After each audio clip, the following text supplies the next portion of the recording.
You're listening to Grace, Geltman, and Weld on the Hammer Factor. Take it away, boys. Okay, it is February 21st, and we are recording Hammer Factor episode number 43. Would like to introduce my co-host on the show today, Whitewater legend, outspoken co-owner of Immersion Research, and master of the rant, John Weld.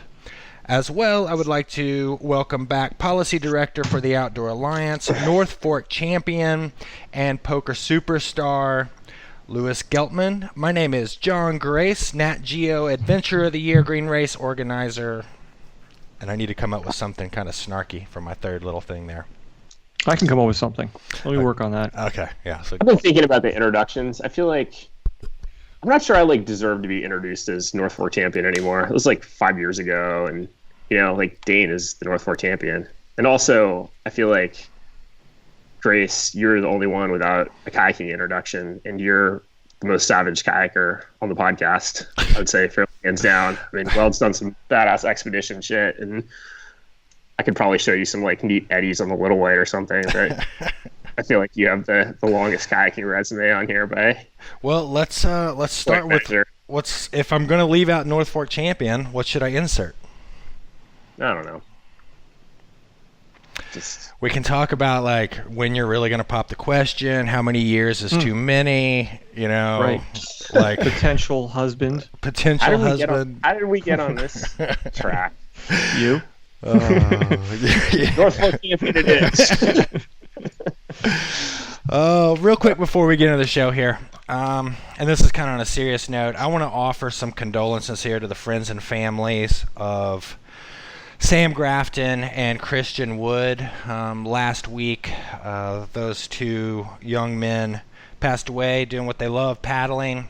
Sam out in the Pacific Northwest, and young 17-year-old Christian Wood on the James River in Richmond. And I don't really want to get into a discussion about that. I know we talked a little bit about before the show that may be something we dive deeper into, but really the only thing is as those accidents, and you hear about those things and you've been around kayaking long enough, they have a culminating effect, and I don't know. I don't really know what to say about it, but I just want to offer that from myself, and I'm sure the Hammer Factor in general. So yeah, for sure, man. Well said, man. Just it's a tough thing to wrap your head around. I mean, I didn't know the guy who passed on the James, but Sam was a friend of mine and super fired up paddler and super good dude, and just a pillar of the kayaking community in the Northwest, and just a hard loss, man. Yep, nothing good with that, but just give the best to the friends and family, and maybe at some point we'll talk about this more in depth here on the Hammer Factor, but today is not the day. We have a good show written up. Big thanks to John Weld here on the show notes. These are the best show notes in the business. You got to go to the website and check them out. I have to kind of edit these down a little bit from what gets passed on, but we have Joe Pulliam on the show. Joe Pulliam, if you don't know who Joe Pulliam is, he is the recently retired president of Jackson Kayaks. He was one of the co-founders of Dagger a long time ago. The founder of Dagger. As far as I didn't know he was working at Jackson. Yeah, they brought him on at some point. I want to get to I'm so excited about this guest. He sits on so much information about this industry. Now, whether we can pry it out of him or not is another question. But absolutely fascinating. Yep, I agree. I had a interesting flight home with Joe from an outdoor retailer show some years back, and man, I learned so much on that 2-hour flight that it is very exciting to have Joe on. We were going to have Kenny on. Kenny Unser, a surprising Hammer Factor hit. Yeah.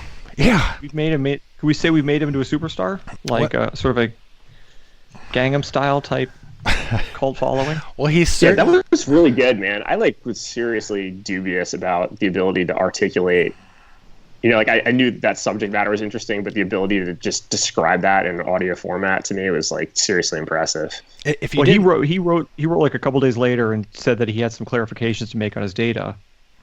And then also, evidently, with some help with John Grace and Andrew Holcomb students, he has calculated the exact day and time which the green race will be brought below 4 minutes. Which is going to be the person, the water level, the boat. He knows it all. he does. And let me back up a little bit. If you didn't see the show, if you didn't listen to the show last week, we went over how to rig the lottery for these river permits.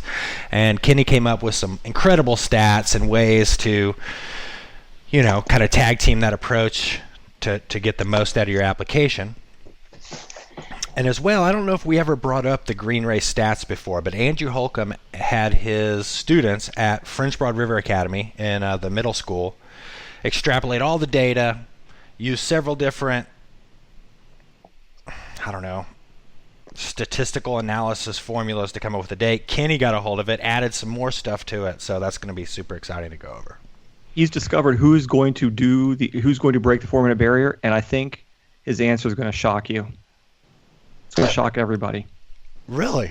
I'm just going to leave it at that. Yep, you're going to be blown away. All right, we'll tune in for that next week. Weld's taking a break from writing like BuzzFeed headlines to come to the podcast. Come on, I'm trying to bring some sizzle to the show, guys. You're killing me. Let's jump right in here into some policy topics here. We've kind of perused through the headlines, and which one do we want to get into here? Lewis, I'm going to let you grab a hold of which one of these topics here that we want to talk about. One that you think you have the most insight on. I don't have the show notes open. I was in DC last week though, which was entertaining as always. What's that look? Why would you have the show notes ready while we do the show? It makes perfect sense. But go ahead. We just like to keep things loose and free flowing. Right. You don't want to get too bound down by anything. And, I feel like you guys are here to keep it on the rails, and I just kind of bounce around.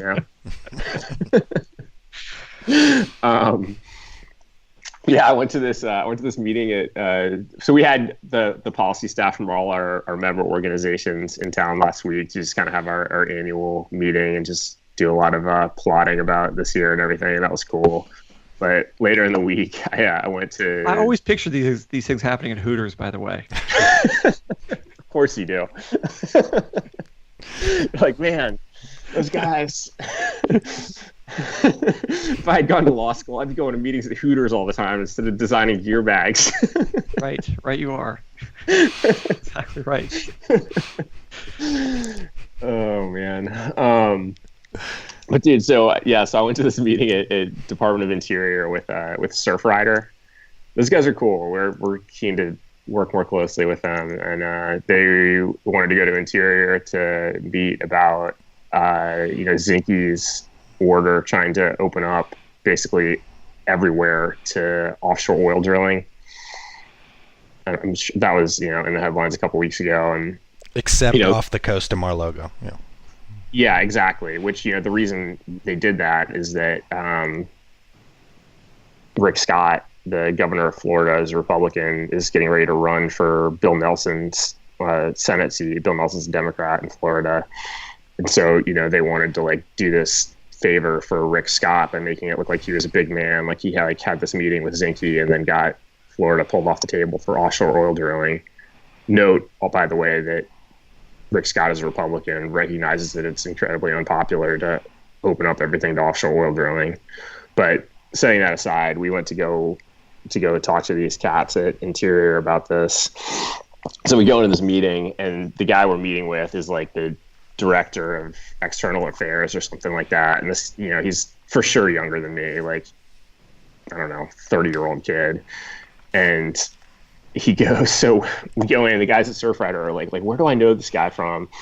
I know this guy before. And they had some kind of like public debate about Dancing with the Stars. Dude, so they had this public debate about one of the big issues those guys work on is plastic bag bans, because those plastic bags you go to the grocery store just end up in the ocean and kill wildlife, and there's giant floating islands of garbage in the Pacific. And so this guy, they'd had this debate, and this guy had shown up to debate in favor of plastic bags on behalf of like some libertarian think tank or something. It's like, can you imagine anything more soulless than being like my, like this is what gets me up in the mornings, defending the plastic bag. So like that's where this guy came from. Like, which is just like totally the stereotype of the Trump administration, right? It's like that's who you get, is some like 30-year-old libertarian think tank dude bro who's spent his life like defending the plastic bag. So we go to this meeting, and this guy comes in, he's got his coffee mug, and the coffee mug, I'm like looking at it, and it's like I can see that it's the Patagonia logo, but it doesn't say Patagonia on it. I'm just like scratching my head, like what does that say on there? So we're going around the room, and like they have a really good group of advocates. It was like the mayor of Kill Devil Hills from North Carolina, and a bunch of folks from the Outer Banks, and just kind of all over the East and West Coast talking about the potential impact of offshore oil drilling on their communities. Nobody wants this. But anyway, it comes around to me, and we're talking about public input on this process, and I'm like, like asking them to kind of, I'm like, clarify for me like what kind of public input like really resonates with you guys. Like, what are you looking for? And I brought up the monument stuff in passing, and like like we brought a lot of comments. We were really engaged on this issue, and these guys just are like into just like angry, arguing, defensive mode immediately. And the guy's like, oh, the monuments, that's what this is for. And he turns his coffee mug around, and it's the Patagonia logo, but it says propaganda on it. It's like, this burn. His meeting, rider. He's like Patagonia. And so I'm like, the guy's like, he's like, what is it you can't do on the monuments now that we've rolled back, the monuments protection? And I'm like, well, I can't go climb Indian Creek without looking at an oil rig. He's like, well, what is it you can't do? I'm like, well, it's not about accessing these places. It's about keeping them in a pristine and desirable condition. It's an experience. It's not just like your ability to show up there and me and the oil rigs can just like go hand in hand forever. He's like, the guy's like, there's no oil in Bears Ears. And I'm like, I can look at the map right now. We have this GIS analysis, and you can see that there's parcels that are dominated by the oil and gas industry. It's like, obviously there's an expression of interest there. You can also look at the map, and there's the two split up pieces of Bears Ears, and you can see the like giant uranium play that runs right through the newly opened up areas. And the guys are just like, well, what is it you can't do? And I'm like, recreate not in a uranium mine. And so at that point I'm like I gotta go, like let's just let this issue go. Like, we're here to talk about offshore oil drilling. But like, to me, the takeaway was, like, these guys are incredibly defensive about the monument stuff. It's like they feel like they've gotten taken to the woodshed by everyone about what they did there. And to me, it's like, all right, let's keep it up. It's like we might not have gotten what we wanted out of that process, but it could have been a lot worse. They could have rolled back a lot more protections, and they are obviously feeling incredibly touchy about all of it. So like, I felt positive about it. I was like let these guys be pissed off at everybody, because like let's keep letting them know that we're not stoked on what's going on over there. So that was kind of fun.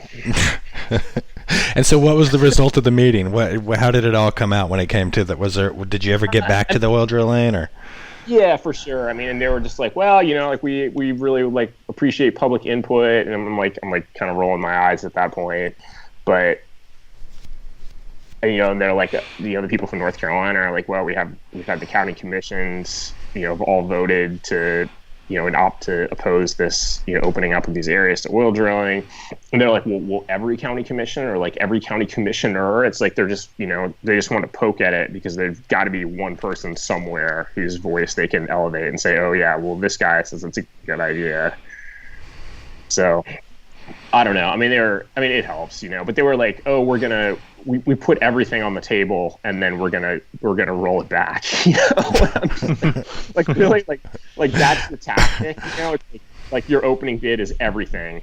Get everybody, exceptionally angry, and then do some fraction of what you originally proposed, and then, I mean, just an absurd way of doing business. But anyway, I mean, to me, the lesson is just like keep it up, like keep leaning on these guys. Like, let's like make it harder for them to do this stuff, and you know, we might not get everything we want, but it's going to be better than if we sit on our hands.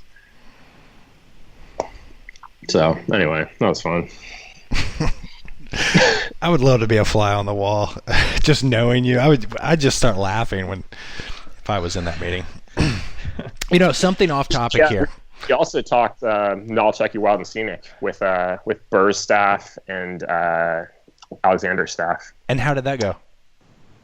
They were interested. I mean, I think that it's like they kind of view this campaign as like nascent. Like they haven't heard a ton about it yet, but nobody was like, "That's crazy." Like we're not into it. So it sounds like what you guys are doing down there is heading in the right direction. Yeah, I think North Carolina. I think we're really crushing it on the Tennessee side, but on the North Carolina side, we definitely got to figure out a little bit more to do there. But that's really cool that they were at least talking about it. It's in somebody's ear. Yeah, for sure, man. And Alexander, I think, is a pretty reasonable guy. Like he's, you know, by the standards of, you know, his Republican colleagues, he's, you know, pretty decent on public lands and wild and scenic rivers and stuff like that. So I would, that's a worthwhile conversation to have for sure. Real quick before we start, touch on this National Park Service director story that involves. What is the lady's name there who lost paddle? Barb Brown. Before we get into that, so I was out shooting this King of the Hammers moto race out in the desert of California, north of Palm Springs. Okay, it's like 70,000 people. They go out to the desert. I'm out there. You know, they all just like it is just they're there to burn fuel as quickly and as powerfully as they can. You know, and they are just raging up these dry creek beds, moving boulders, you know, like huge boulders, you know, like half the size of car boulders. They're just spitting them out of their tires. They are taking, not even the racers, just like the spectators. They all got these UTVs. You know what a UTV is? It's like a four-wheeler with seats beside each other. Yeah. Anyway, and there are some circles who view this as an outdoor activity. Yes. Okay. So there's 2 points here exactly. So, and it was an outdoor activity. You know, they were all outside doing it, and so they are just raging across the desert. You could everywhere. go outside and burn tires, and that would be an outdoor activity. Right? Essentially what they were doing. But listen, this is King of the Hammers racing. Like body fat level of the UTV enthusiasts. You're gonna get me way off what was track. the UTV BMI? Let me stick to my point here. So anyway, they are like at night lighting off fireworks out in the desert. They've got these huge bonfires going on. They're staying up all night. People are just straight up drinking, roosting across the desert, like at 60 miles an hour, just destroying shrubs and anything in the way. Just like bam, just like going up these creeks. I mean, it's total mayhem. And after the first night, I sat down with some of the guys and the racers and whatever. You started hiking home. I'd start digging a hole. and get out of here. And all they did was bitch about all the BLM regulations. And in the back of my head, I'm like, what regulations? What more could you possibly want to do out here? I mean, you are doing everything that you could possibly ever want to do. I don't know what else that would be the regulation. Planning on like parking your car in the driveway for a month and saying 50 Hail Marys after that. Anyway, it just kind of talks about like the super defensive guy that you were bringing up in your meeting, that this mentality of, even if it's just, I'm just like realistically in the back of my head, I'm like, well, I wonder what they want to do. I mean, they're out there like shooting guns. I mean, it's rad. I mean, I hate to say it, but it was weird that they were demonizing the BLM. When I die and go to hell, that's where I'm gonna fucking wake up. Right. Let's move over to this article. This article, I don't know what, we'll have the link in the show notes, but this article is on the new director for the National Park Service, Paul Daniel Smith. Essentially, he was in a scandal some years back where he granted permission for Daniel Snyder, who was the Redskins owner, to cut down a bunch of trees along the Potomac so he could have a better view of the river. It just so happened that these hundreds of trees were on the National Park Service. Now, I guess this really lit a fire under a paddler up there named Barb Brown. What do you know about this? Have you seen the house? What's the view like? Do you guys have any insight on this? This is kind of your ballpark. I'd like to point out we become kind of like a tip line too. True. Like the WikiLeaks of. I mean, this is like a 6-month-old story, but Well, someone just dropped this. Some anonymous person or person who's the source we're gonna have to protect dropped this in. I did not know about Barbara Brown's involvement in all of this, but it's I mean, just again, it's like, can you pick like a more comical representative person of this administration's priorities than the guy who helped Daniel Snyder cut down a bunch of trees on the National Park Service land for a view? I mean, just like and I was just like racking my brain this morning. I heard some other gossip about this guy, but I can't quite put my finger on what it was. I feel like I had another good story I wanted to tell, and I'm just like, it's eluded my feeble mind, unfortunately. Did you read the link to story? The what? The link to story, the story that was in the show notes that was linked to. I love how they justified this by getting a new appraisal for his house now that they cut down all the trees and he has a better view, and he had to donate that money to the National Park Service. I'm sure Daniel Snyder doesn't care. He's there. He's already enjoying his ill-gotten gains from the like $15 beers at FedEx Field and $50 parking. I mean, Daniel Snyder is like a cartoon villain for. I mean, this is not the subject of our sports talk radio podcast, but there's if you want to hear how people in Washington D.C. feel about Dan Snyder and his stewardship of the Washington Redskins, there's no shortage of information for you out there. Because he is everybody. I mean, he's just awful. He's the worst, man. What about this story? Where is it? What did you guys know anything other than what was in the article? It's like it's upstream of Great Falls. It's I mean, he cut down these trees. This is probably like 6 years ago at this point. I bet maybe even more. Well, but he got a promotion to the director of the National Park Service, so he did something right. I think he's interim director, right? Acting director. No, he's the director. He's the new director. I think he's acting director. Oh, I didn't know there was a difference. Anyway, moving on. Are you guys ready to move on from that? Or do we want to dig any deeper? Yeah, we got to keep moving. Yeah. Because we got... Yeah, we're 20 minutes in. You in. want to talk about that BEA stuff, or should we save that for another day? We're going to have to save it for another day. Basically, the BEA stuff is the Bureau of Economic Analysis says that the outdoor industry is a $370 billion industry, but it includes a $100 billion line item for motorized vehicles, a $50 billion line item for boating equipment, and so on and so forth. And I don't even know where like mountain biking and kayaking would even... Well, so here's the thing. This is, Outdoor Industry Association has put out their numbers about the outdoor recreation economy for years. We've talked about this in the past. Their number is $887 billion in consumer spending.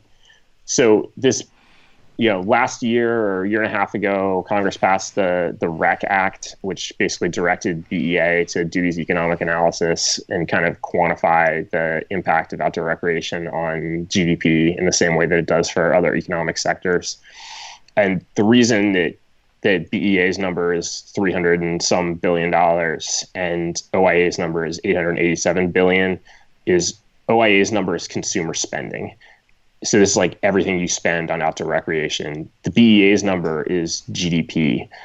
So there's different economic measurements. Like those numbers are not like one. It's that BEA number doesn't do anything to like discredit OIA's number. It's just a different economic methodology.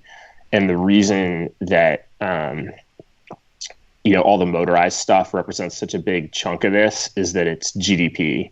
So it's like gross domestic product. So all of that stuff is manufactured in the U.S., or not all of it, but like a huge proportion of it is.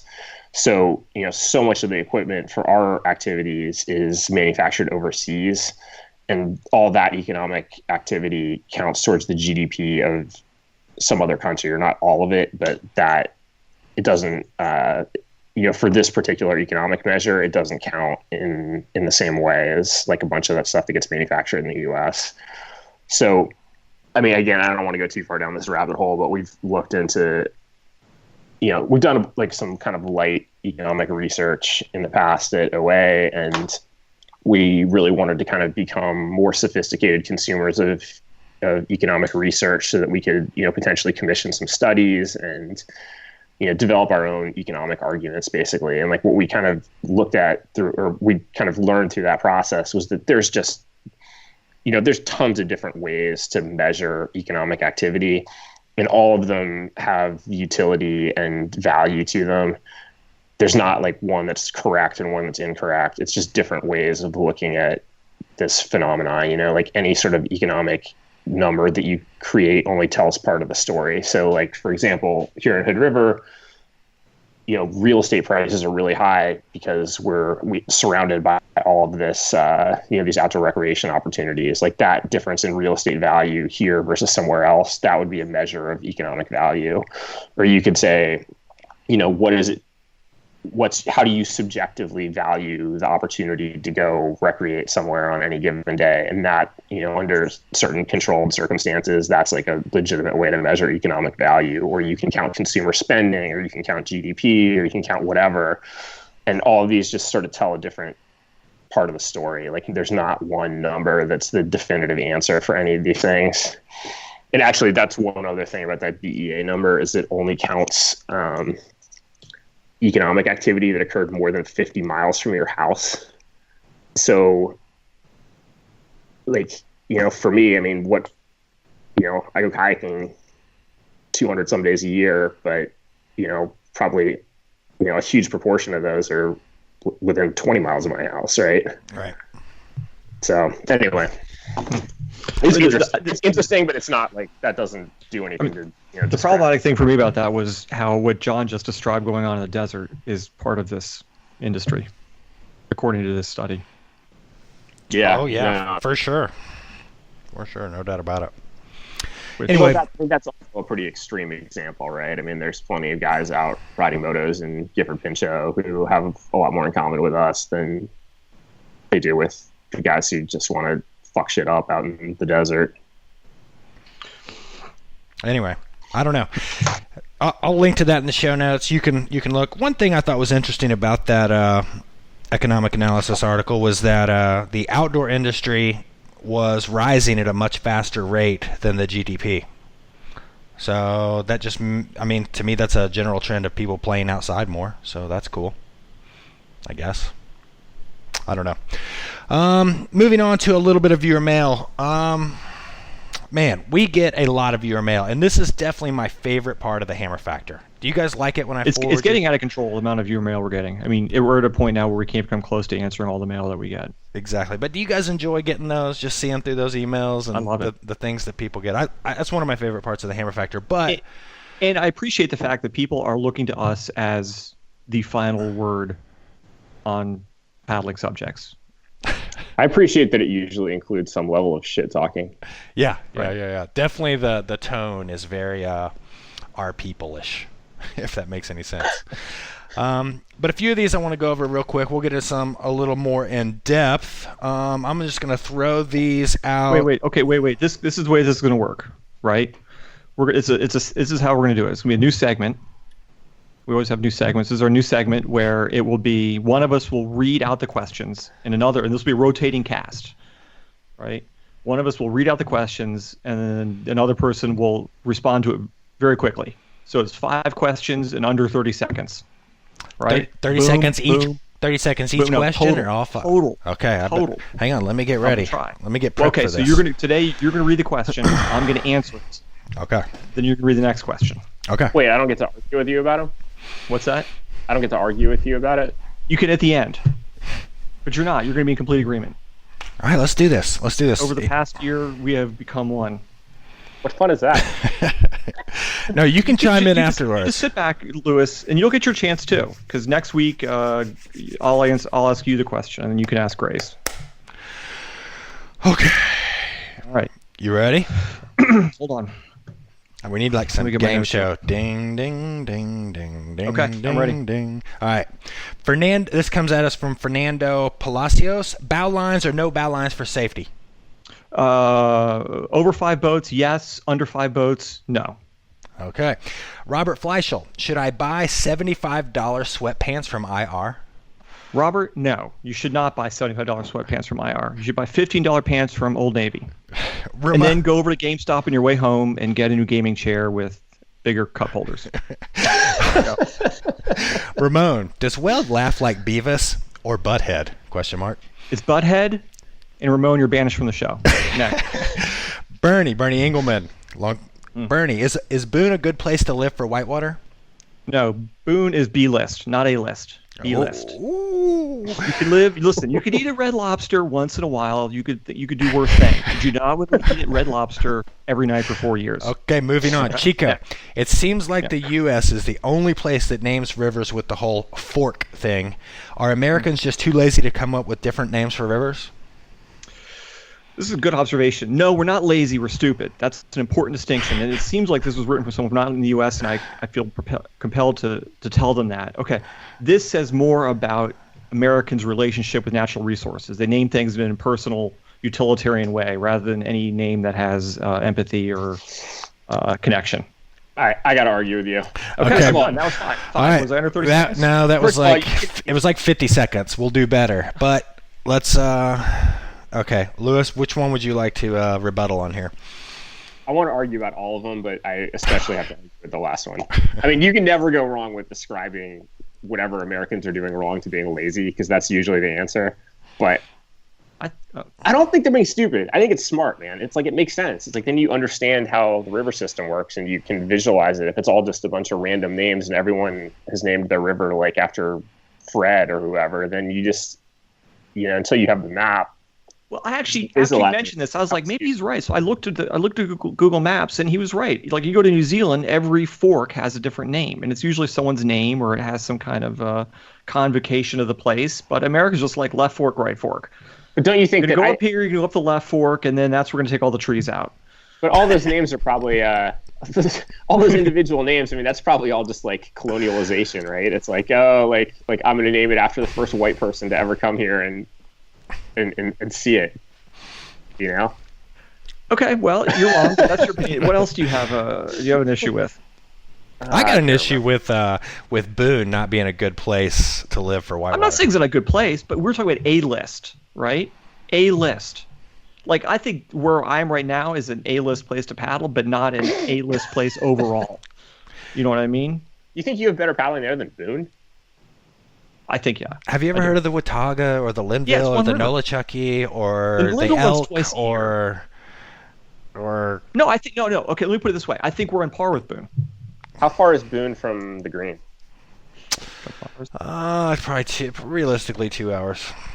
Boone is an A place for road biking. If you want to road bike, Boone's A-list place for that.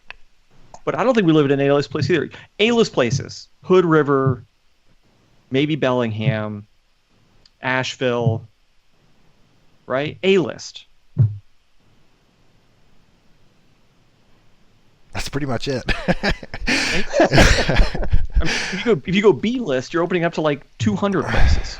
All right. Do you have any others for these emails here, Lewis? Fernando Palacios. I hope I'm getting his name right. He was machine gunning us with emails, and he actually asked another really good question about the dangers of booty beer. And just to make a long story short, he was concerned that drinking beers out of a booty at the end of the river was bad for you, could make you sick, especially like in an expedition type setting. You're drinking beer out of a booty, and he was concerned about this. For you. What's Don't that? swim. Don't swim, right? And he's like, should like drinking booties is something we approve of? Well, I do approve of drinking out of a booty if you swim. That's A. And B, I wanted to get to the bottom of this story, so I called our own in-house doctor, medical doctor, Dr. Rocco, Dr. Rocco LaSala, who is the medical something of pathology here at WVU. And here's what he said. He said that the smell you're getting from booties, and I assume that's when we talk about it being gross, drinking beer out of a booty, is from the nasty smell. It's from commensal bacteria that's all over us. And the way he put it, it turns that sometimes gets a rancid or putrid smell, but it's all over you, and, quote, you could eat a mountain of it and not get sick. Okay. I think you're more likely to get sick from the water left over in the booty from the river. But as we all know, you're getting a ton of water in your mouth during your paddling anyway, so the booty is not going to factor into that. So, Fernando, yes, we approve of drinking beers out of booties, and no, you should not worry about getting sick from this. When do you think the booty beer started as a kayaking tradition? I feel like 90s. it's a relatively recent vintage. Yeah, mid-90s. I wouldn't have even guessed that old, but you probably know Maybe better. even later. Yeah, maybe even early 2000s. I think early 2000s, first booty beers. But I feel like there's so many. There's a lot of things that are going wrong in the world and a lot of trends to bemoan. But I feel like the booty beer is a really encouraging innovation. I think that's a sign of progress that people are doing that. Yeah, I think it's brought us together as a community. Yeah. Can I make a suggestion? Let's bring in our guest, and we have 2 more emails that came in that deserve a more thorough answer than our 5 emails in 30 seconds. And I think our guest would actually be interested in at least hearing us discuss this, because I know he has personal involvement in both of these stories. Okay, before we bring Joe on the show here, I want to give a huge shout out to our feature interview sponsor. This interview with Joe Pulliam is brought to you by Canoe and Kayak. Canoe and Kayak has been leading the paddle sports media hustle for 45 years, now reaching 500,000 paddlers every month. With in-depth articles like the one on secrets of the Green River Narrows, which I personally thought was super interesting. I'll link to that in the show notes. There's no more compelling way to get your paddle sports beta than C&K. Check them out at canoekayak.com and on Instagram at canoekayakmag. I'm so excited to have Joe. I'm introducing you, so just hold on to your horses for a minute.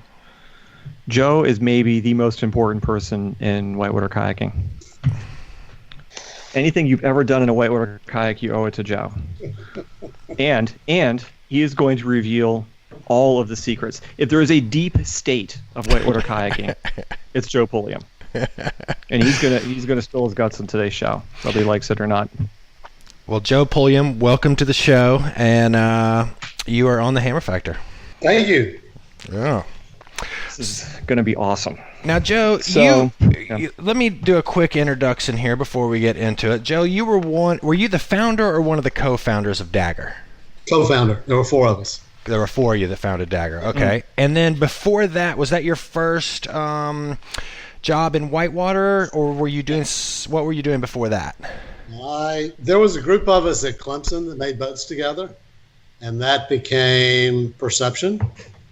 So I went away, did other things. Bill Masters stayed around, made it into a legitimate quote-unquote company, and I'd say that about any kayak company, not picking on Perception. And then I came back and ran marketing and sales there for 5 years. At Perception. Yeah, starting in 1982.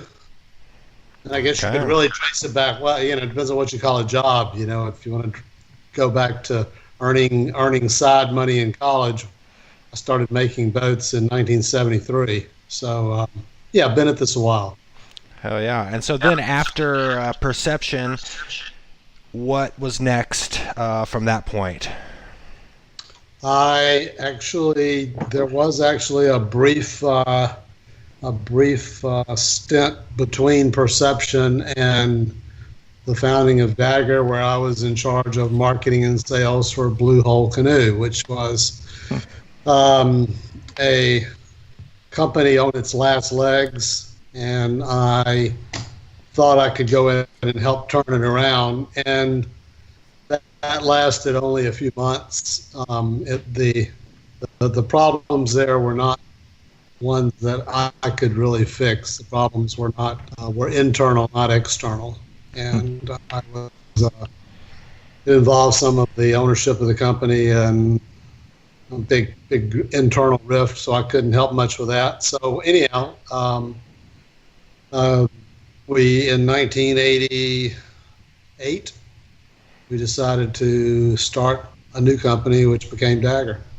What did you study in school? I mean, did you ever have a job outside of paddle sports? Yeah, I went to Clemson, and which was it's 30 miles from the Chattooga, so it's a nice location. And I worked for my first 4 years out of school at a bank, and I still never say I was a banker because I don't know. After about a year, I think I realized this was this is not me.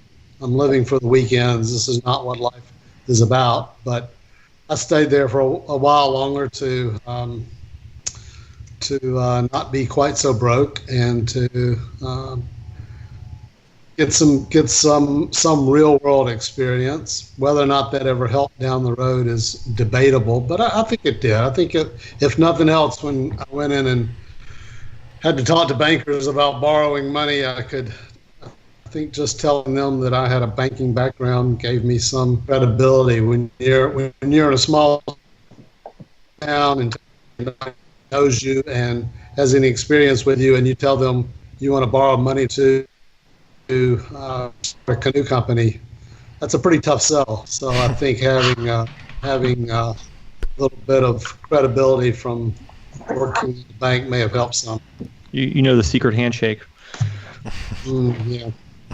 So in '88, you started Dagger. With who Right. you started with? Steve Scarborough, Pete Jett, and Roy Gwynn. And what was your guys' idea? I mean, you guys made a lot of canoes at first, right? But was Gwen Yeah. kind of part of the Well, picture too? Well, we really never were a totally a whitewater company, in that we made boats canoes from early on that were not specifically whitewater focused. I mean, the whitewater canoe market certainly was more significant then than it is now, but it was too small of a market to think that we were going to support 4 families and any employees doing only whitewater canoes. So we did other Royal X canoes from the beginning. So, I mean, like most companies did, we have some grand plan of here's what we're going to do and here's where we're going to go. And yeah, we had some things written down to take to the bankers and other folks, but it was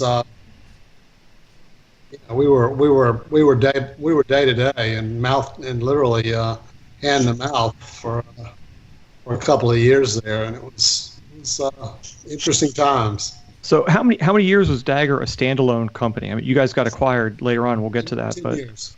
10 Yeah, years. From March, April. We were officially incorporated April 15th, 1988.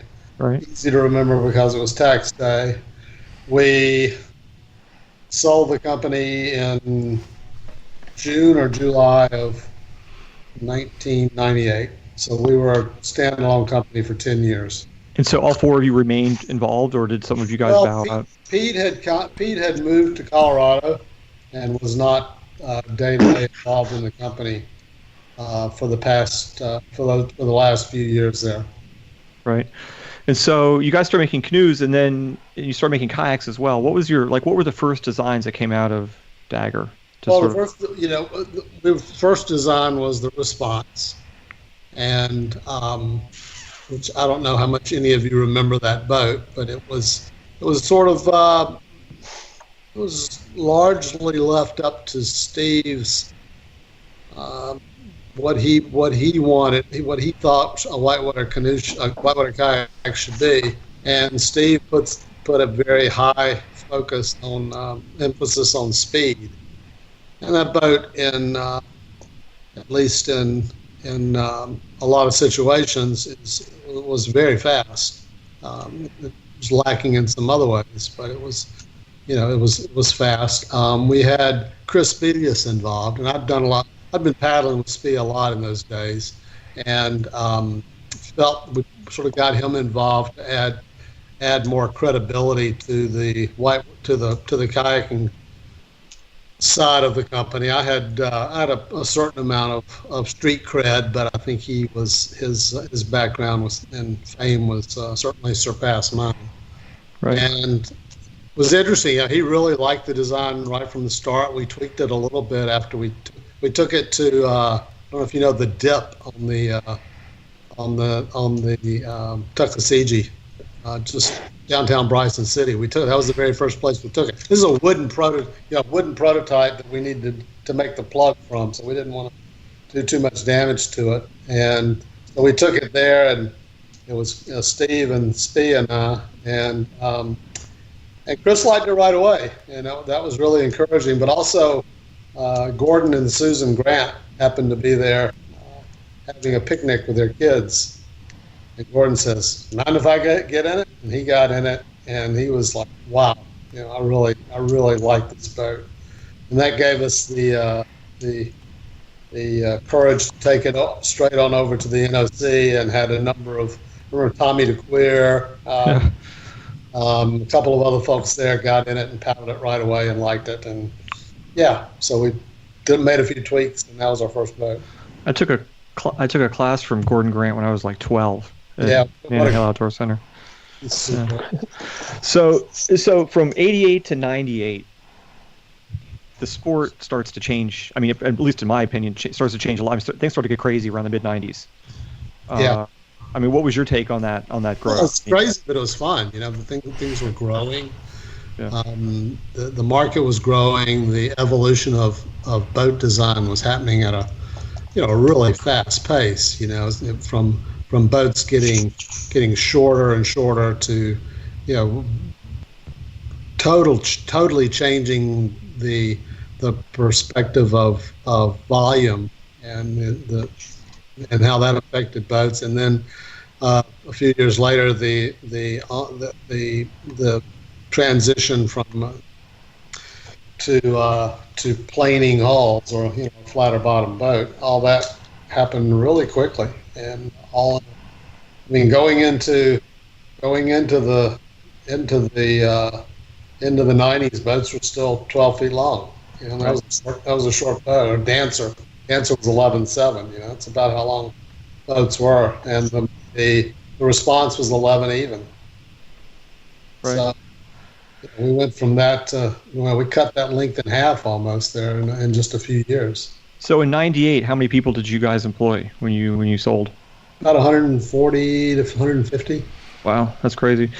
I mean, midway through or towards the end, I mean, did you feel like kayaking was going to be huge, or did you see the crest, the peak of the curve coming? You're talking whitewater, or are you talking kayaking? Let's just. I mean, how about both? Let's go either way.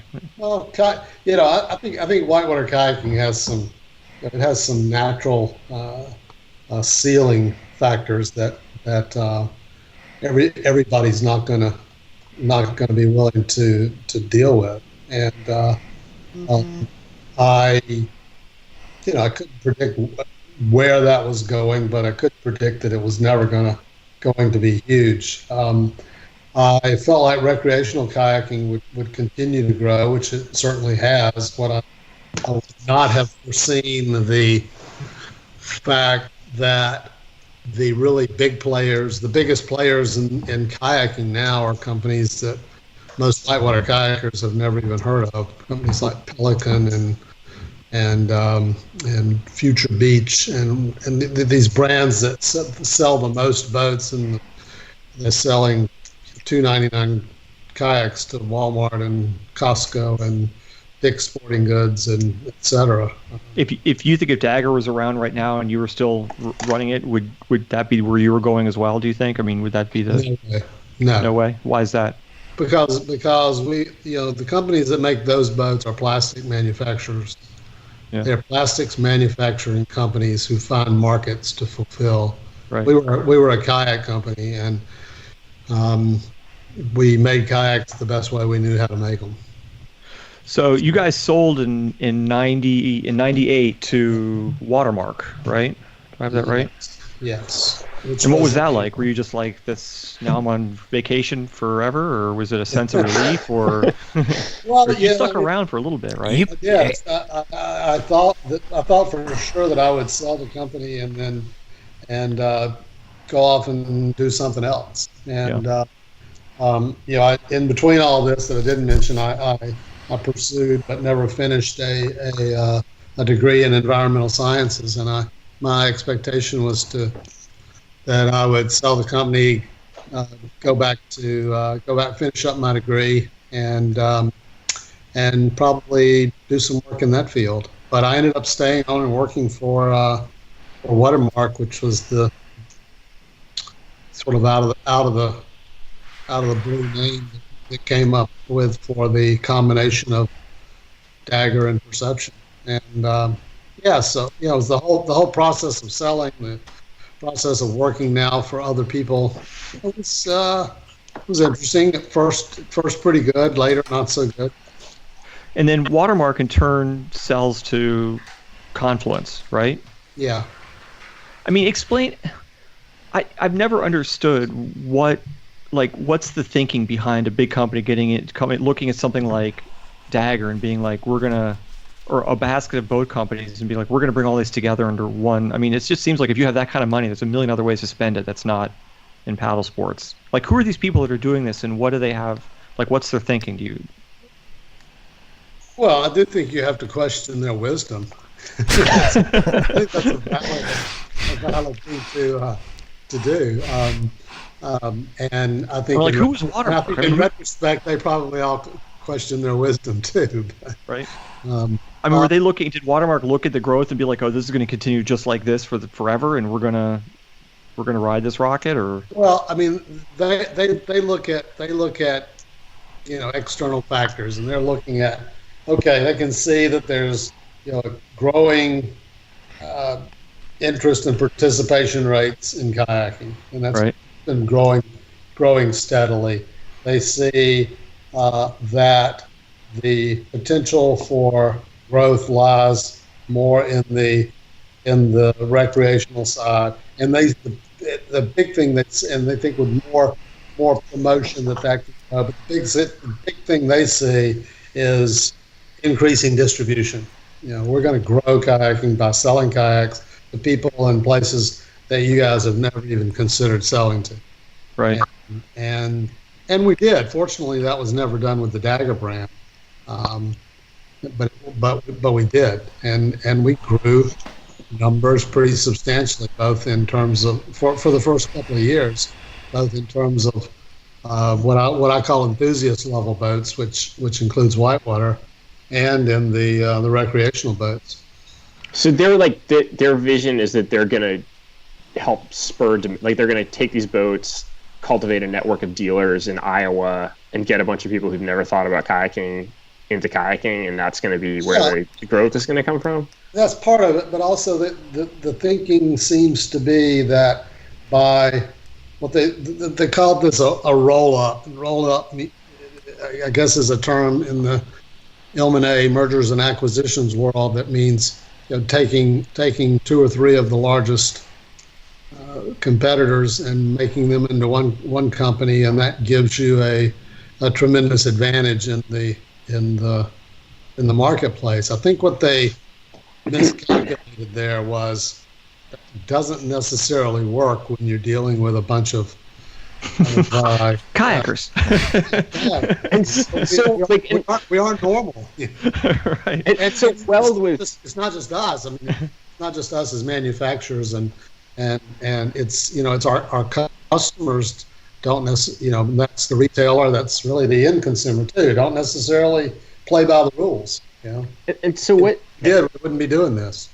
Weld was kind of getting at this earlier, but like who are these guys? Like, I'm imagining like a bunch of like 28-year-old kids in polo shirts coming out of like business school, being like, I got this spreadsheet here that tells me I'm going to take over the whitewater industry. Like, to do all this. Where do they come from, and like how do they find you guys? Hired hands. The money for this Watermark thing was all from a company from the First Islamic Investment Bank, and that's who funded the deal, and that became Crescent Capital. And later, some number of years later, went bankrupt. But Dagger was their very first acquisition, and that same evening, they closed the deal on Perception. But they ended up, and later, we brought some other brands under the Watermark thing, including most notably Yakima. But they own Church's Fried Chicken. These all happened after Dagger.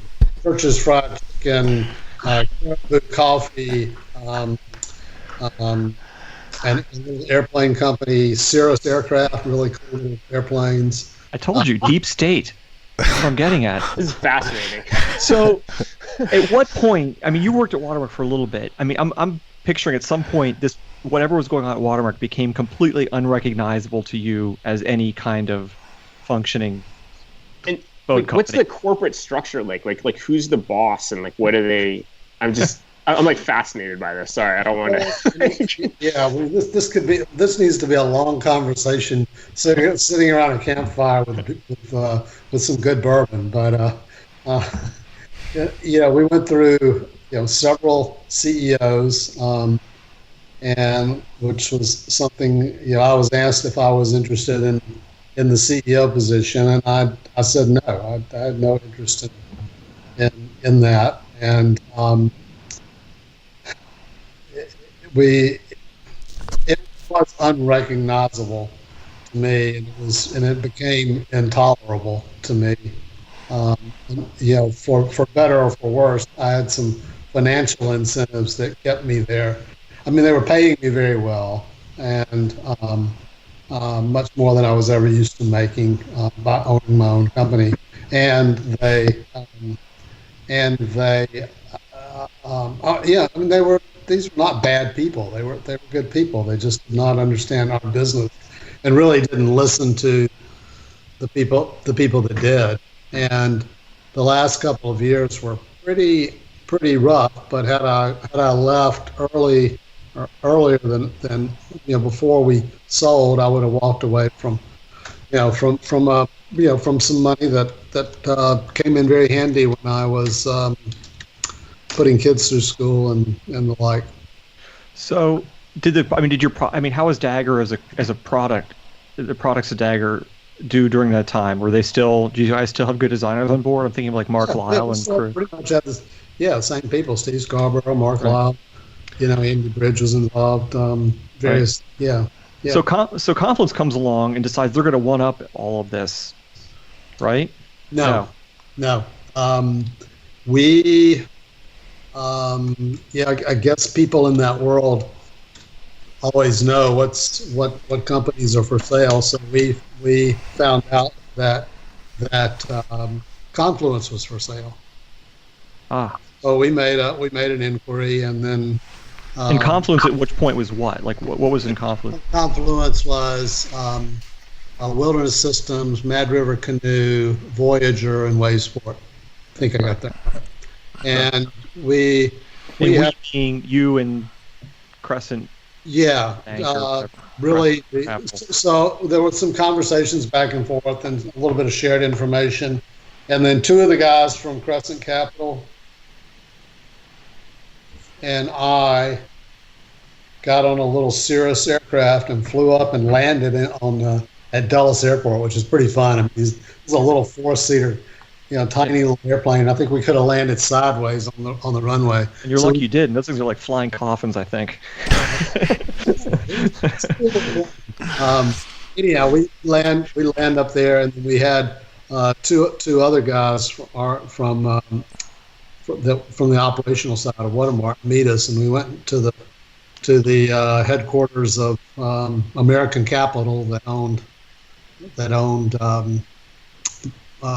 Confluence, and we had a chat with them about they made their presentation, they made their pitch to us on buying their business, and so we pursued that, and that sort of morphed into maybe we should look at this as a joint venture, and then we were at a board meeting in Portland, which was where we were moving the headquarters of the company to, and we literally got a fax from them saying we want to just turn this around. We want to buy the paddle sports side of your company. And so that led to a total flip-flop, and that led to Yakima again being a separate company under the Crescent Capital ownership, and Confluence became the collection of brands that now included Wilderness Systems, Wavesports, et cetera, but now includes also Dagger and Perception and whatever else we had at the time. We did sell a little life vest company, inflatable PFD company that we had a few months earlier than that to K2, but they acquired everything else, and we meaning the Watermark brands were, I can't remember numbers, but we were somewhere between 1.5 and 2 times as large as the Confluence brands. Huh. But Do you think that? then they made some just total, and then I was not involved anymore. That's when I left. That's when you left. And Do you think that dynamic of being like, we want to sell you our company, and then flipping it and being like, actually, we're going to buy your company, is that like a ploy? Is that like a common thing, or was that genuine? Well, first off, I don't know that anything that I would consider anything that happened from the other side of that transaction as genuine. I hold in pretty not so great regard some of the people that I was having to deal with there, and they are long since gone. So that's enough said there. Did you have them killed, or what? What happened? I contributed $100,000. At some point, you must have been at some point, you must have felt the absurdity of what was going on, because you started in a garage somewhere, outside of Clemson, and all of a sudden you're being flown around on private planes and having meetings with, these gigantic money people. I mean, there was some. Yeah, no, it was bizarre. I mean, the Crescent Capital offices were on the, I don't know what floor, but anyhow, they were a floor of the Four Seasons Hotel in downtown or uptown, I think they call it, in Atlanta. Right. Literally, I mean, that's the only time I've ever been in a Four Seasons hotel in my life, is when I would go to their offices. We looked at that real estate, IR did, but we took a pass. So you were to say, their boardroom had leather flooring. Yeah, As it should have. Yes, you did. So you were to say, when Confluence took over, they totally did something, but you didn't finish that. I wanted to. Well, they made some really significant mistakes in my mind. Basically, they got rid of all. I mean, they moved everything from North Carolina to South Carolina, and but they kept the sales team that knew how to sell the Wilderness and Wave Sport and the Mad River brands. Although I don't know they really knew how to sell the Mad River brand, and brought all that down here. And they did no planning in front. They did no upfront planning on a transition at all. And there was months to have done that. They had months that they could have done that. So they brought all these boats down here, and we had really sort of dumbed down our boats. It just sounds negative, and somewhat is negative, but we had dumbed down our boats so that they could be made and on the equipment that we had, which was, not as sophisticated, surprisingly, as what we had at Dagger, and then what Confluence had were very hard to make, more sophisticated. By sophistication, I'm not necessarily saying better. I'm just saying more complex. I guess that's a better way to put it. So they bring all these complex boats from North Carolina down here and try to make them on these machines and on this equipment that really is not designed to make these type of boats. For example, that you guys can relate to would be kiss-offs around a cockpit. Mm-hmm. Yeah. Those things are a bear to make. I mean, that's really hard to do. It takes a lot of focus on getting the heat in there and get the form right. They just weren't set up to do this kind of thing. So for people out there, what are kiss-offs? Kiss-off is where you have what's the easiest way to explain it? Anything where the mold, instead of having a distance between a top and a bottom to where they meet. Mm-hmm. So around the cockpit, for example, you have little drop downs where the combing comes down and meets the top of the deck of the boat, Mm-hmm. and it stiffens it up. Right, as you would see in a mini Jackson whitewater boats. Still, right. Still, Those are kiss-offs. Those are kiss-offs. Yeah, sorry. Okay. Thought you were smarter than that, John. I know what they are. There's a lot of people out there who I don't. know John Grace knows what they are. So moving on, what happened after that? You left at that point, right? Or you were gone? So I left. My parents were dying. It was bad. My parents died within a year after that or so, and my dad died a month after my mom did, and it was just sort of a challenging time. And I really didn't work very much for about a year, and then started doing some consulting.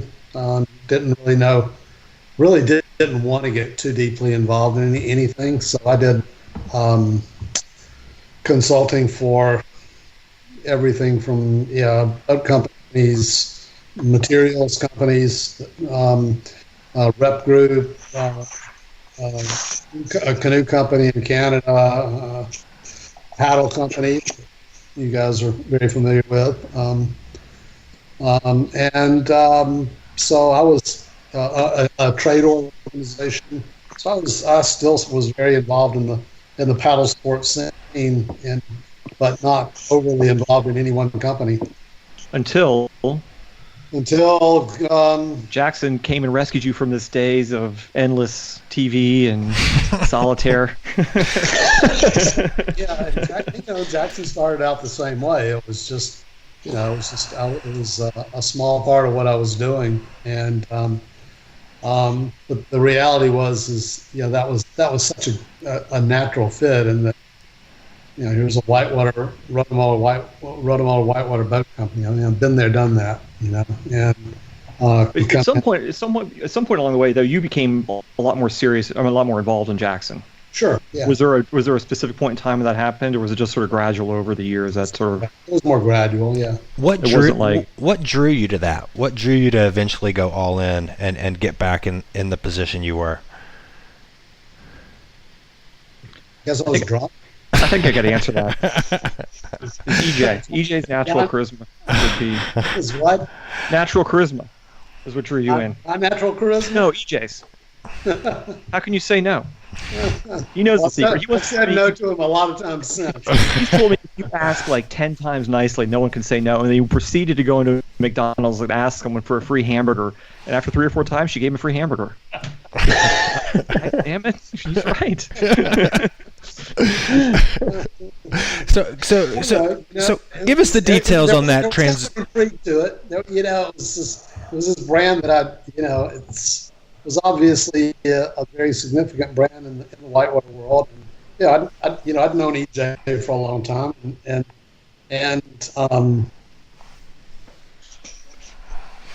certainly went in with a fair bit of trepidation, but that was all the more reason to go in slowly and sort of see where things landed. And so it's been fun.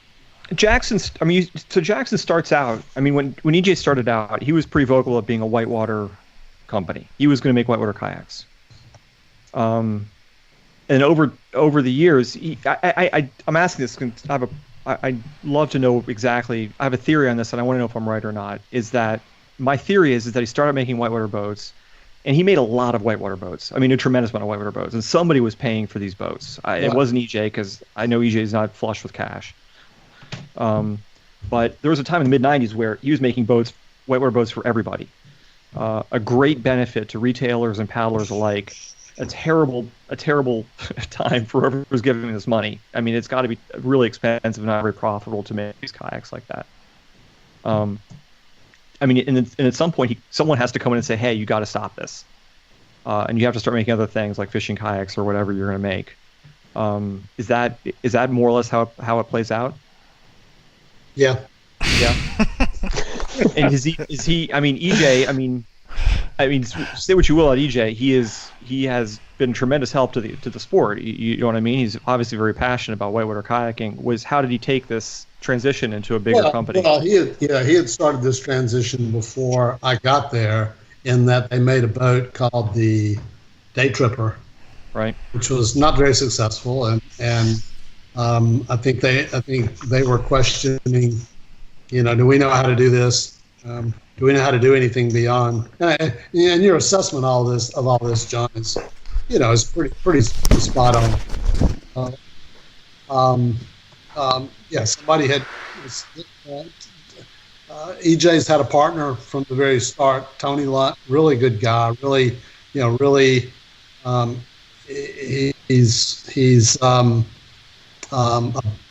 he's not a business person first, and he's been interested in putting money into this business because obviously he wants it to do well and wants to see financial return, but he's also very interested and has gotten to know a lot of people that work there, and knows that they're in an area where there aren't a lot of jobs, and if it weren't for this company, a lot of these people wouldn't be doing so well, and that really matters to him. Really matters to him a lot. And not only that, he grew up kayaking. He's Belgian.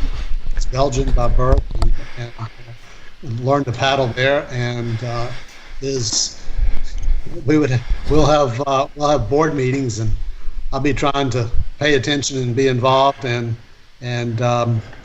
Tony will be on his computer and he'll be looking at stuff, and he'll take his computer and show Joe, says, "Hey Joe, you remember this picture of Hermit? You remember that?"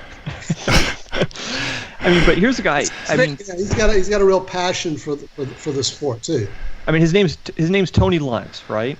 Right. This is somebody. Pretty much every boater who learned to boat in the mid 2000s should know this guy and thank him, because without him, there's a lot of small people and kids and big guys who would not have whitewater kayaks, and there was no one doing it. No one with the right mind, honestly, would do it strictly from a business standpoint. Dagger would never make the breadth of kayaks that EJ was making during that time, or Jackson, I should say. I shouldn't say EJ. Yeah, we didn't have. If we needed money, we had to go to the bank and borrow it, and they wanted it back. Right. So, are you still as involved with Dagger or as with Jackson, or have you taken a step back? No, definitely. No, I've taken a significant step back, and I'm no longer on the board there, and just a part-time consultant. Why is that? Was there any reason for that, or you're just over it? Totally, because I was. I have too many other things going on in life to work full time. Right. So I have a couple questions to ask now that we've discussed your history and your pedigree. This is a problem that's vexed me for many years, and one that I brought up often on the show. This has all just been a prequel to this. That's John right. Weld hobby horse. That's the only reason you're here. For years. That's right. There has, as far as I know, there's never really been a successful standalone whitewater kayak company in the United States, right? At some point, they either get acquired or they start having to make, different kinds of boats, sea kayaks or fishing kayaks or whatever, to stay afloat. Or they're gone in a matter of a few years. Right. Yeah. And you start looking at each individual case, and some of the things were circumstance. Well, Dagger was just acquired at the most popular point in our sport. Yeah, but we were already doing other types of boats too.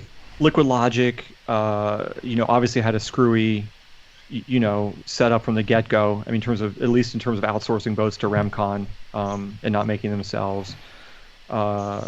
You can look at specific examples of every kayak that's come and gone or been acquired and come up with a really distinct reason as to why that happened. But do you think it's possible for someone to nowadays to say, like, I'm just going to make whitewater boats?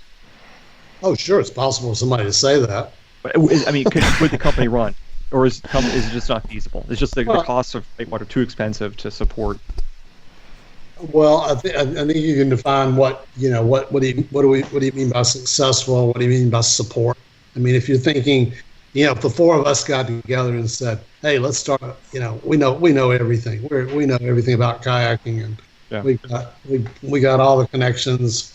Let's go buy an oven. Let's design a boat. Let's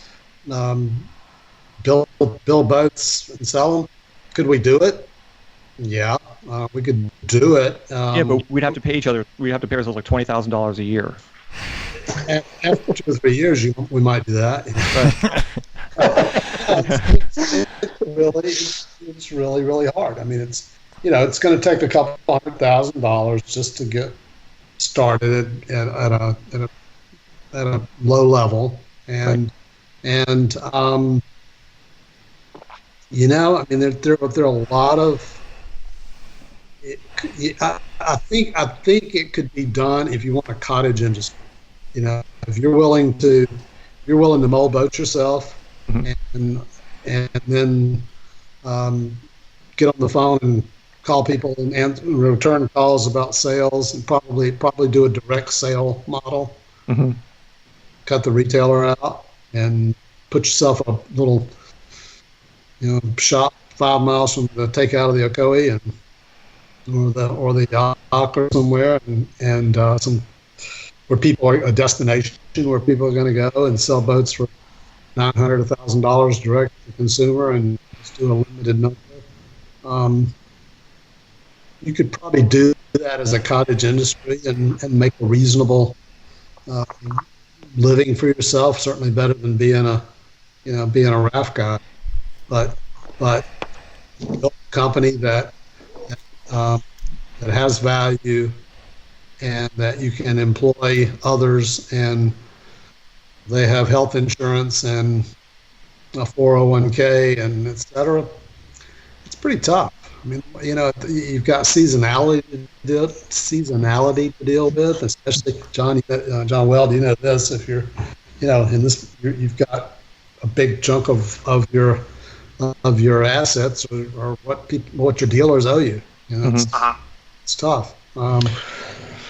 How many whitewater boats are sold? How many whitewater kayaks are sold every year in the United States? United States, I don't know, top of my head, guess 15,000 maybe. 15,000. What about kayak fishing boats? Kayak fishing boats? I guess 60. Some of this comes into how you define a fishing boat. But my guess off the top of my head, 60,000. So 15,000 whitewater boats, about 60,000 kayak fishing boats. And I could be off by quite a bit on that. But that's a guess. How many? Oh, I'm sorry, Joe. What were you going to say? I was going to say, if you want to look at recreational kayaks, I mean it's hundreds of thousands. But how many RPMs were sold? How many what? How many RPMs were sold? We were making. We had 2 molds running all the time, and if I remember correctly, we were making from 1996 when it was introduced, 1996, yeah, until probably 1999, close to about 8,000 a year. Oh, wow. So are you suggesting that was half of the boats sold every year? No, the market was a lot bigger then. How many boats were being sold in 1996? How many whitewater kayaks were being sold in 1996? Yeah. 2 to 3 times as many as now. Wow. And we had a mold in Australia, and we had a mold in England. So what happened? I mean, why did this industry crater like that? I'm sorry. Why? What happened? Are people just buying? Are we have the same number of participants, or just buying fewer boats, or or we just have less participants? No, the last time I looked at participation, and I looked not only at the numbers that people like Outdoor Industry America and Forest Service do, which are pretty, they're valuable, but you can't put too much faith in them. Somebody said, "Did you go whitewater kayaking last year?" And if people who went whitewater rafting might say yes. So those numbers are pretty suspect. But looking also at data where there is good data on usage on rivers. A lot of the rivers that are rivers that are permitted are kind of capped, so they give you an artificial level-looking number. But rivers like the Ocoee, the Chattooga, those are two in my neck of the woods that there's pretty good data on how many kayakers use, how many user days of kayaking are on those rivers. And it peaked in 99, 2000, and has declined significantly since. So it's not just that people are buying fewer boats. It is that there are fewer whitewater kayakers or fewer whitewater kayaking days anyhow. So maybe there's just as many of us, but we're older and don't go out as much anymore. I don't know, and aren't replacing ourselves with younger paddlers. But it all peaked right around there. It would be really interesting to get that data from the lower Yacht. I feel like they're like so rigorous about making everybody sign in and keeping that information. Like that would be a really good place to tap into. I have at one point. I don't know. I did a pretty good bit of research. I can't remember if that was one that I got or not. Joe, I've never paddled the Lake Yacht. Really? Yeah, I paddled That's the upper. surprising. Yeah. I've paddled it. You did the upper. You got the better one. I've paddled it one time. I swam. You went upstream too with me. Yeah, exactly. That was great. So, looking into your crystal ball, Joe, what do you see as the future? When you're sitting in the boardrooms and you guys were discussing it year after year, what do you see the trends being? I mean, do we have a shrinking retail base? Is the direct model going to be the answer? Is it going to be like Bass Pro Shop where you buy a tracker boats and you distribute them yourself? What do you see happening? And John, you're referring to whitewater here? Yeah, I'm primarily referring to whitewater. Yeah. Well, I don't know that I have any better crystal ball than anybody else. If I did, I'd be. I guess I would have figured all this out a long time ago. But the good thing is that whitewater kayaking, even though it's, say it's half what it used to be, I think it's leveled out a lot. I don't think it's. We didn't have an inline skating or windsurfing, sailboarding type of boom and bust. We got pretty good growth, and then kind of a pretty fairly strong dip, and then it's been pretty steady since from what I see, and maybe with some still slightly declining, but not tanking. I know our sales at Jackson of whitewater have been pretty level over the last 10 years, right? It really hasn't declined that much. It's still it's still a really important part of Jackson's business in terms of making that business viable. It's a huge part, and much more so, I'm sure, than say Dagger is to Confluence.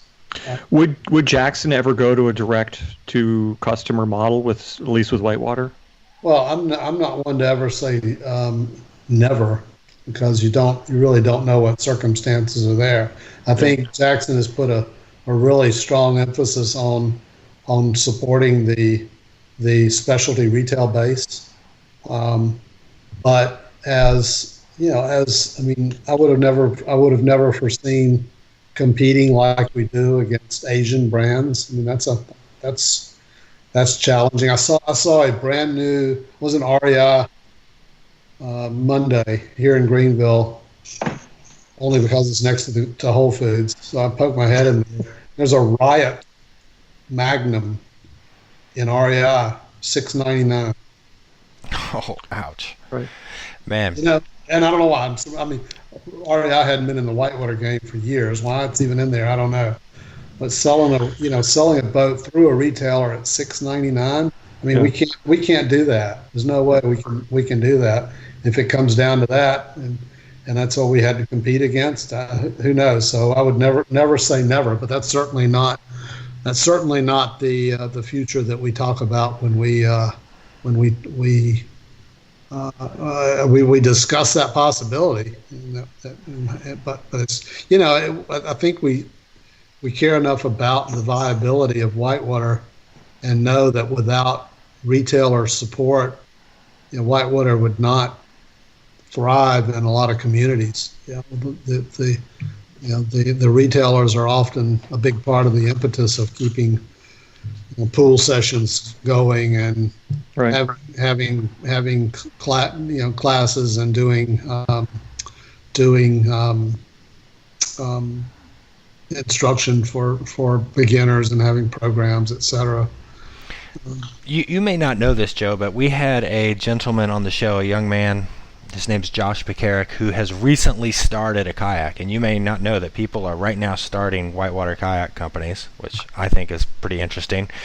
Yeah. But what advice would you give to Josh or someone who wants to get into this industry? He's starting a kayak company. He's making them in Asia. He's trying to figure out a way to make it work. What advice would you give to somebody like that? Well, I'm not sure I want to give him any advice since I'm still Get out. and hear about the other brands that are here. And I guess if we're past the stage of don't do it, he's past that. Yeah. Okay. Yeah, I mean, he should talk to Corin Addison some. I don't know. My advice would be love the struggle. So It's not gonna be easy. It's he's got. I mean, importing container loads of kayaks.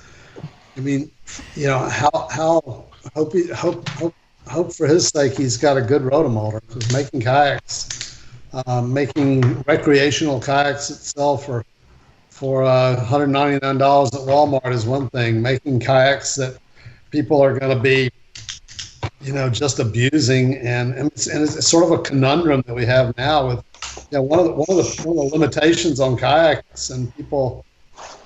I've been taking people my age, and not quite, and not even my age, out some lately, and it's one of the biggest struggles they have is not the cost, it's the weight of the boats. Boats are heavy now. I started paddling, the glass boats we built were usually under 30 pounds, and even when we started making plastic boats, they were low 30s, and now, low 40s, depending on the boat. That's just a lot for a lot of people to lug around. But if we make anything any lighter and one of you guys buy it, you're going to take it and destroy it your first time down the river and ask us for a new one. So, that's totally Grace's MO. By the way, that's a balance that's really hard, and you have to be pretty savvy as a rotomotor to do that, to get the plastic in the right places to take the abuse, but not end up with a 55-pound boat. So my first bit of advice is, know your molder well. Make sure you've got a good ultrasound thickness tester, and you're going over you know how to control plastic and spend a lot of time with your molder. So maybe you can explain something to John Grace, because I think he's really ignorant on the subject. But he was trying to explain to me the other day that you could start a whitewater boat company and completely outsource the rotomolding to another U.S. manufacturer and still have that be a workable business, a la Liquid Logic and Remcon. And I was trying to explain to him that there was simply not enough money left between the rotomolder and you and the retailer and everybody else. I mean, bottom line, you've got, say $300 profit in a boat, and Right. but that's before you pay for any marketing expenses. That's before you pay for any salespeople, and that's before you have bad debt where you have a retailer go out of business and doesn't pay you, and that's before you have accounting people to send out the bills and do the tax, do your paperwork and all that stuff. So, I mean, you divide that in half, and there's just not much left.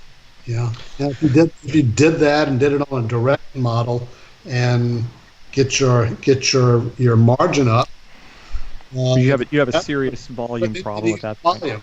Yeah. Can you sell more than the days of having I was really lucky to be in it at the right time with Dagger had a boat like, we had a string of really successful boats. The Crossfire was a huge hit, and then and certainly the RPM. And we just don't. I mean, there's not a model out there. There's not even the market's more divided up now that nobody's gonna sell 6,000 or 8,000 of a model a year of one size. Yeah, super interesting. Yeah, that was great. Plus, I don't remember exactly, but date back, 1998 when we sold Dagger. I think the cost of RPM was just right at $1,000 or $1,100. And if you take into account inflation, I'm sure that's less than boats cost now. And that boat didn't even have a back band in it. Yeah. It literally did not have a back band. It was a hull, had some grab handles and a seat, couple of walls, and foot braces. And that was it. I guess that probably had thermoform thigh braces. Yeah, look at that and compare the outfitting, cost that goes into a boat now. We've kept all that domestic at Jackson. It's been really hard. We're looking at some alternatives there. Maybe switching some things because it's so. I mean, why can't we? I mean, I think a whitewater boat should be $2,000. I'm sure customer or listeners out there are going to love that kind of idea, but. I mean, to make it viable, they should be much more expensive than they are. Yeah. Yeah. So how does IR get rolled up? I want to get rolled up somehow. I'm not sure how. I don't really care who, how, Crescent, never. We talked. When did we talk about that? 1996, 97? That kind of blew me away. Dagger came very close to buying IR at one point.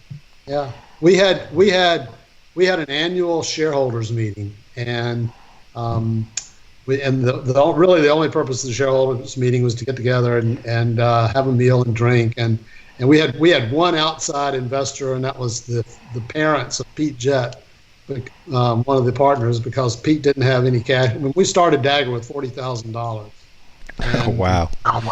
Yeah, $10,000 each is what we put into it, and that's really all we had. And Pete didn't have that, so his parents became shareholders because they put some money in. Pete didn't have the money, so they were our outside investors. So they put $10,000 in at the start. So anyhow, they came down, but every year they enjoyed coming down to our shareholders meeting, and we would vote on and the board, which was us. We would just pick different people to be considered the board every year. And we would set a value of our stock price in case anybody wanted to buy or sell somebody else's stock,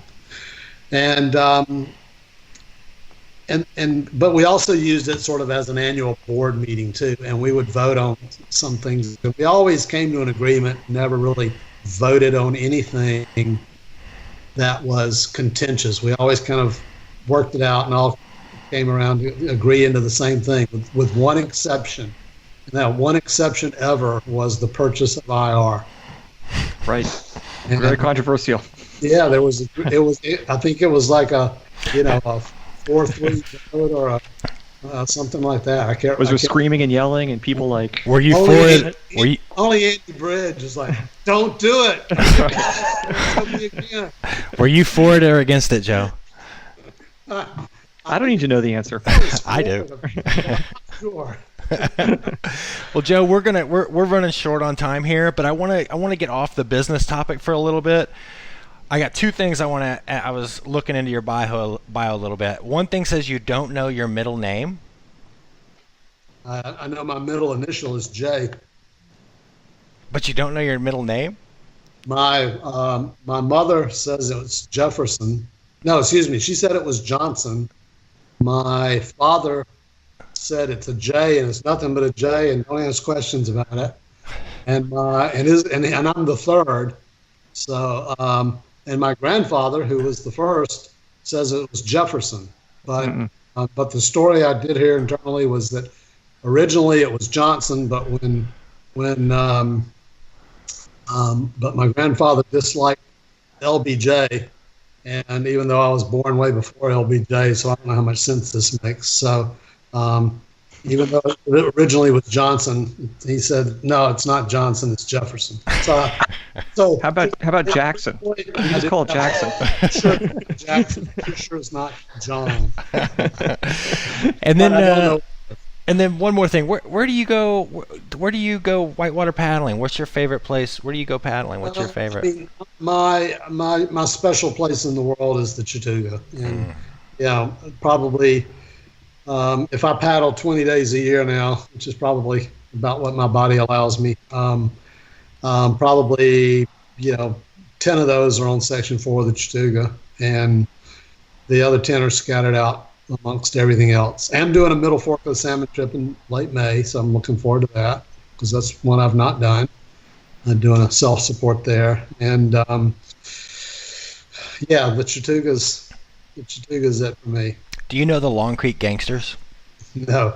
Okay. I don't know anybody that claims that name. That's shocking. Yeah. Is that some of the young kids there? Yeah, there's some millennial friends of mine. Yeah, there's some hot. I've sat and watched some kids doing loops at Sock Dog and laps and doing various aerial moves and stuff that Yep.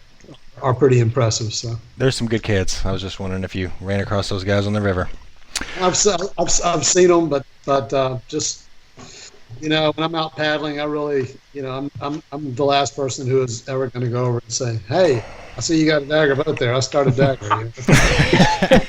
So that's not what I do when I'm on the river. So we have some viewer mail here. We're not going to And have time for the viewer mail, John. Let's just do the Billy Hearn one because this will just take a second. Okay, jump into Billy Hearn. All right. So you know Billy Hearn, right? I know Billy. Sure. We were discussing the other day about blade shape, right? And when asymmetrical blades started getting used in whitewater. And here's his thoughts on it. Now, I bring this to your attention because it involves Keith Backlund, who, as far as I know, owned the Dagger name before you guys started Dagger. Is that right?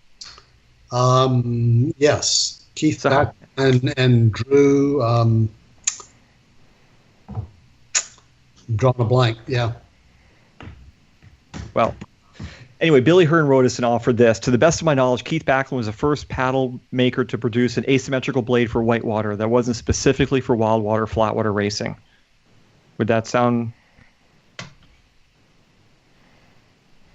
I'll continue. Backlunds were the pinnacle of wood paddlecraft, and many are still being paddled on whitewater 30 years after they were built. All slalom kayak blades prior to the Backlund Slasher were symmetrical. The Backlund Slasher was licensed to Schlegel, a German synthetic paddle maker, sometime around 1985.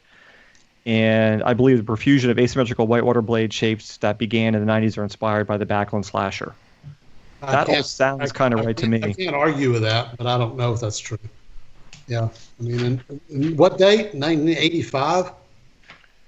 Yeah, I don't know when Backlund made the Slasher blade, but I remember when they came around.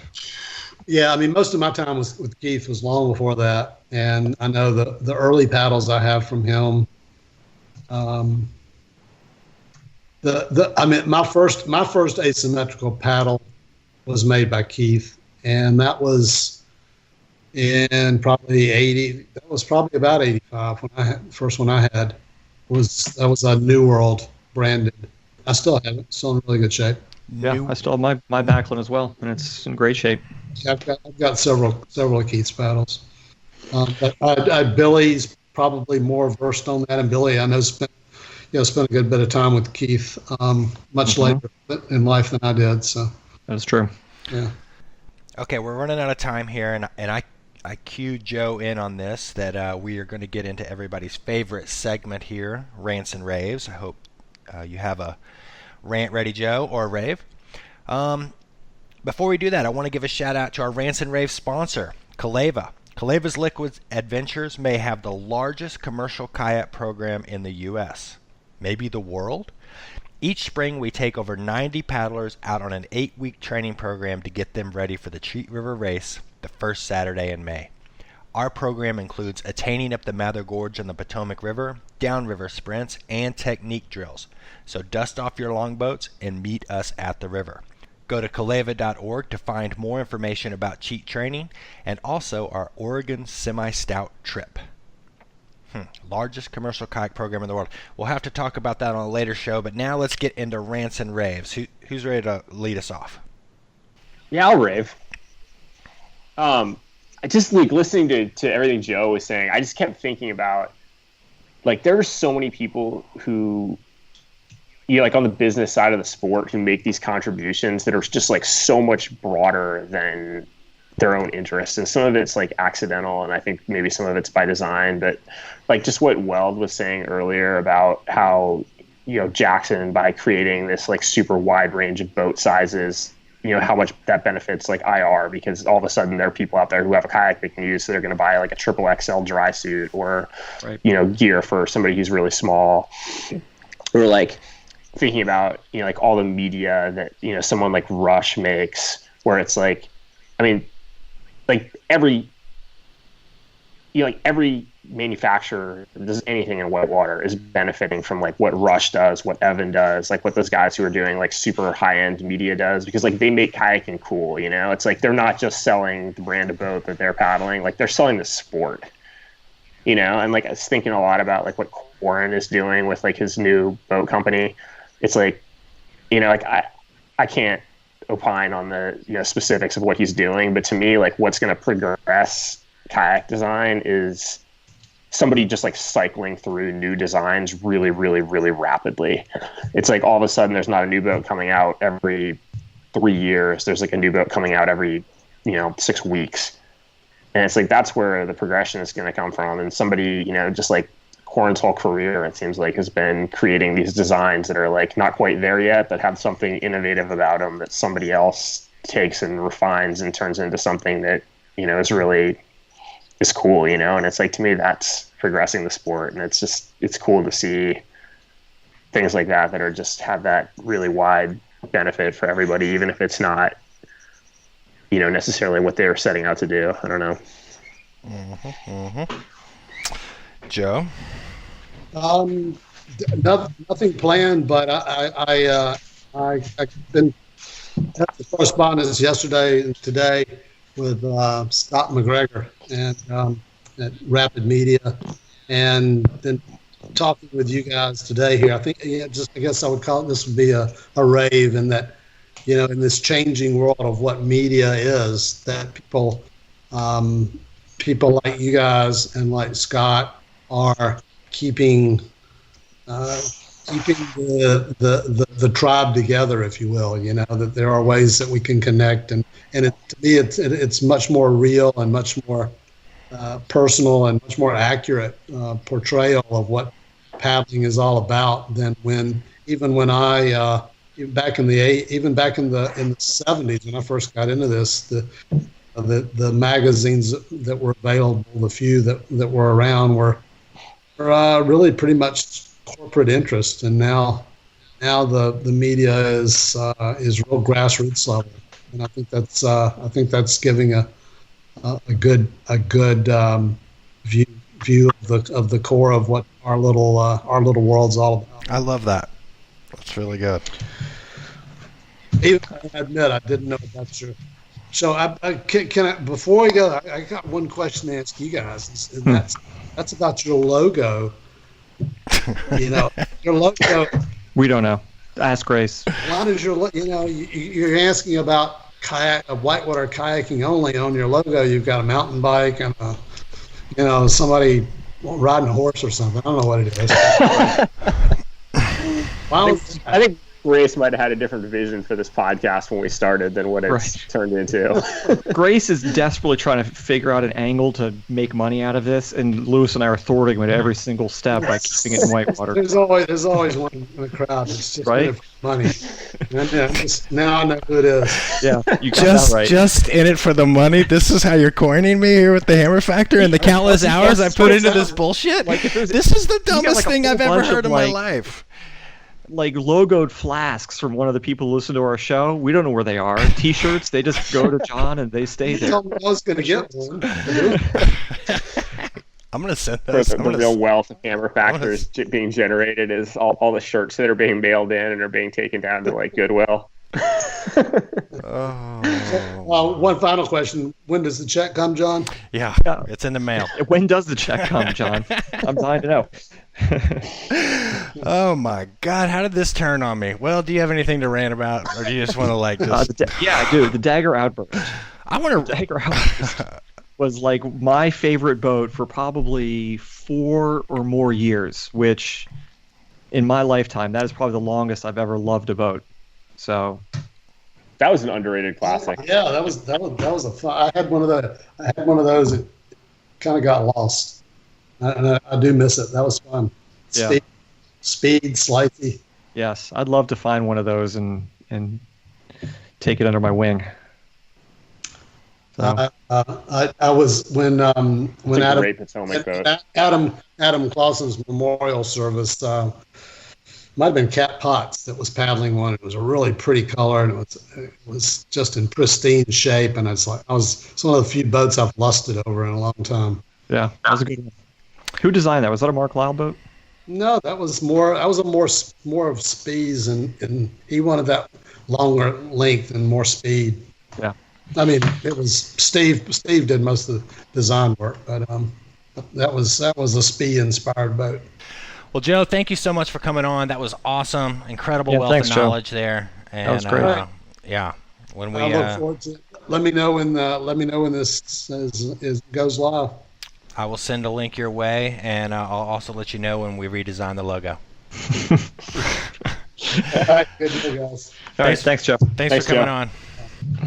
One of these days, I have an awesome story about Billy Hearn and myself and a guy named Eric Martin and some police and helicopters and hiding out on an island and billy clubs. We should have Billy on for that story. I feel like he's well versed in the telling of it. If we have four listeners write in and say they want to hear the story, I will retell that story. Of you with clubs on an island with Billy Hearn and helicopters. Helicopters, a world champion getting beaten by cops. It's quite a scene. A town rallying together to hide us. That's kind of a plea for attention there, Weld. You shouldn't have to get 4 listeners right in to get you to tell that story. You should just tell it. I'll tell next week. How's that?